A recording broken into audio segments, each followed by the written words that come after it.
Halo teman-teman, pernahkah kalian bertanya-tanya bagaimana cara bintang laut bernafas? Hari ini kita akan mengetahui mekanismenya. Bagian besar makhluk hidup membutuhkan oksigen untuk mendapatkan energi sehingga dapat melakukan aktivitas. Oksigen diperoleh dengan suatu proses yaitu respirasi yang secara sederhana adalah proses masuknya oksigen dari lingkungan luar ke dalam sel dan keluarnya karbon dioksida dari sel sebagai hasil proses respirasi. Oksigen inilah yang kemudian digunakan dalam proses pembuatan energi. Beberapa makhluk hidup termasuk manusia menggunakan paru-paru, sedangkan hewan akuatik seperti ikan biasanya menggunakan insang untuk mendapatkan oksigen. Lalu bagaimana dengan bintang laut? Secara sederhana, bintang laut berespirasi dengan bergantung pada difusi pertukaran gas melewati permukaan tubuhnya.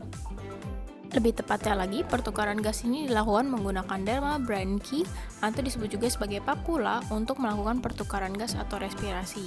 Contohnya pada Solaster Indonesia, jika dilihat dengan lebih teliti, papulanya terlihat seperti tonjolan berwarna kuning dan translucent.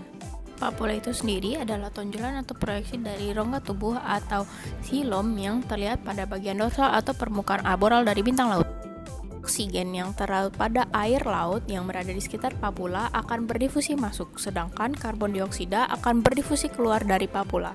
Hal ini dapat terjadi karena papula disusun dari jaringan yang cukup tipis sehingga pertukaran gas melalui difusi mudah dilakukan. Pertukaran gas dapat terjadi karena mekanisme difusi. Difusi itu sendiri adalah pergerakan molekul yang pasif atau tidak membutuhkan energi dari lingkungan konsentrasi tinggi ke lingkungan yang konsentrasi lebih rendah. Difusi dapat terjadi pada cairan dan gas karena partikelnya yang bergerak secara acak. Karena hal inilah, difusi juga merupakan proses penting untuk makhluk hidup karena merupakan salah satu cara bagi molekul untuk masuk ataupun keluar. Papula juga terkoneksi dengan rongga tubuh yang berisi cairan atau disebut juga sebagai cairan selom. Oksigen yang berdifusi masuk dari papula kemudian akan disebarkan ke seluruh tubuh bintang laut menggunakan cairan selom, sedangkan karbon dioksida dari sel dapat langsung dilepaskan ke cairan selom yang kemudian dapat dibuang ke lingkungan luar melalui difusi menggunakan papula. Karena hal inilah, bintang laut juga dikatakan memiliki sistem respirasi terbuka, yaitu sistem di mana gas, oksigen, dan karbon dioksida dapat bergerak secara bebas dalam rongga tubuh. Oksigen dapat langsung diambil atau digunakan oleh sel yang membutuhkan melalui difusi, dan karbon dioksida juga dapat langsung dikeluarkan dari sel.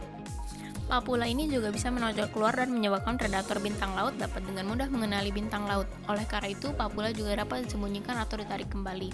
Contohnya pada Mitrodia clavigera, ketika dilakukan perbesaran pada permukaannya, jika papulanya ditarik kembali, maka akan meninggalkan struktur seperti cawan berwarna ungu. Water vascular system dari bintang laut juga dikatakan memiliki peran respirasi. Hal ini karena tube feed yang dikenal digunakan untuk bergerak juga memiliki dinding yang tipis, sehingga memungkinkan difusi sederhana dan pertukaran gas terjadi. Terlebih lagi, water vascular system dari bintang laut memiliki mekanisme memasukkan dan mengeluarkan air. Hal ini berarti organ tersebut mudah terekspos pada air laut yang kaya dengan oksigen dan juga menjadi salah satu cara untuk mengeluarkan CO2.